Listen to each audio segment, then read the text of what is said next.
Tata kelola perusahaan Apple. Di dalam studi kasus Apple hanya terdapat struktur organisasi saja. Dalam 26 Januari 2010 terdapat 8 anggota dewan direksi dan pejabat eksekutif. Steve Jobs sebagai CEO adalah salah satu anggota dewan internal dan satu-satunya anggota yang bertugas di papan asli. Selanjutnya kami akan membahas analisa penilaian lingkungan eksternal menurut Peirce and Robinson. Menurut Peirce and Robinson, analisa penilaian lingkungan eksternal dibagi menjadi 3. Ada lingkungan jauh, lingkungan industri, dan lingkungan operasional. Di studi kasus Apple hanya ada lingkungan ekonomi. Di tahun 2010, ekonomi dunia dan ekonomi Amerika Serikat menunjukkan penurunan yang semula datar menjadi negatif. Tetapi kinerja Apple terus-menerus meningkat menjadi luar biasa. Lingkungan industri. Yang pertama ada ancaman pendatang baru. Biaya awal sangat tinggi sehingga memungkinkan pendatang baru rendah.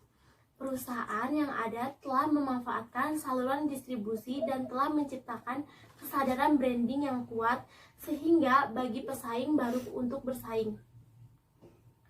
Yang kedua, kekuatan pemasok. Sebagian besar komponen bisnis perusahaan umumnya tersedia dari berbagai sumber.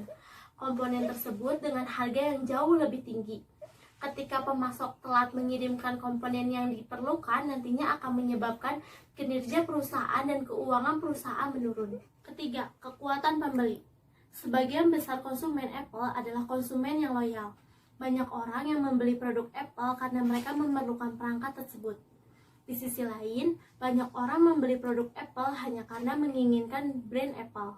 Tetapi pembeli memiliki kemampuan untuk beralih ketika kualitas layanan atau harga yang ditawarkan di tempat lain adalah lebih baik atau lebih murah. 4. Ketersediaan substitusi. Diferensiasi sistem operasional Apple dapat menjadikan harga yang lebih tinggi ketika disajikan kepada konsumen, tetapi tidak kecuali mereka secara khusus mencari kemampuan grafis yang ditingkatkan tersebut. 5. Persaingan antar perusahaan. Produk iPod dan konten digital menghadapi persaingan yang signifikan dari perusahaan lain, seperti promosi musik digital dan konten produk mereka yang menawarkan layanan musik dan video gratis peer-to-peer. Lingkungan operasional dibagi menjadi 4. Yang pertama itu ada pesaing, pelanggan, tenaga kerja, dan pemasok. Pesaing, Apple ini dihadapkan dengan persaingan agresif di semua bidang bisnis pasar untuk produk dan jasa perusahaan yang sangat kompetitif. Pasar ini ditandai dengan pengenalan produk dan kemajuan teknologi yang pesat, yang telah secara substansial meningkatkan kemampuan dan penggunaan komputer pribadi dan perangkat elektronik lainnya. Kondisi dan operasi keuangan perusahaan bisa terpengaruh oleh pesaing dan tekanan bawah lainnya. Industri lebar pada margin kotor merupakan faktor kompetitif utama, termasuk harga fitur produk. Harga relatif atau kinerja perusahaan ini berfokus pada memperluas peluang pasar yang berkaitan dengan komunikasi dan media perangkat mobile, termasuk iPhone dan iPad. Kemudian pelanggan. Apple percaya pengalaman membeli berkualitas tinggi dan penjual berpengetahuan yang bisa menyampaikan nilai produk dan jasa sangat ditingkatkan kemampuannya untuk menarik dan mempertahankan pelanggan.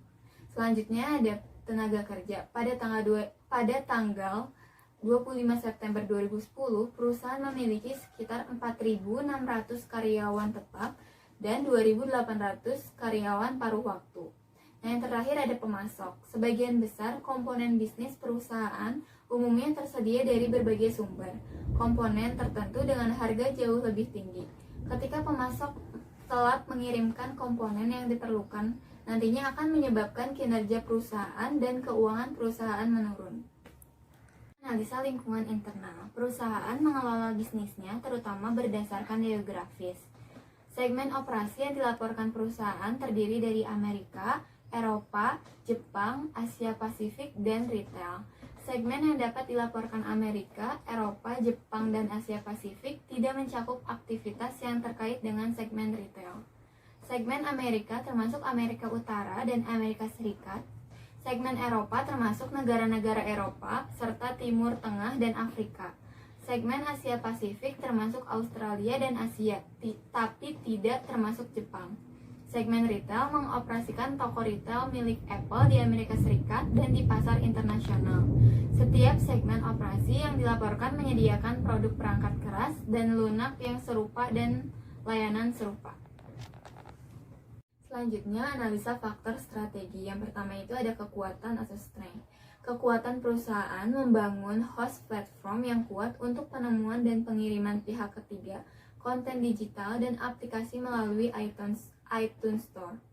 Memperluas penawaran melalui App Store dan iBox Store yang memudahkan pelanggan untuk menelusuri, mencari, dan membeli aplikasi pihak ketiga dan buku, baik melalui komputer berbasis Windows Mac atau dengan nirkabel mendownload langsung ke iPhone, iPad, atau iPad Touch. Menawarkan gaya hidup digital dan produktivitas solusi unggul dan terintegritas dengan baik. Diakui sebagai inovator terkemuka di pasar di mana Apple itu bersaing.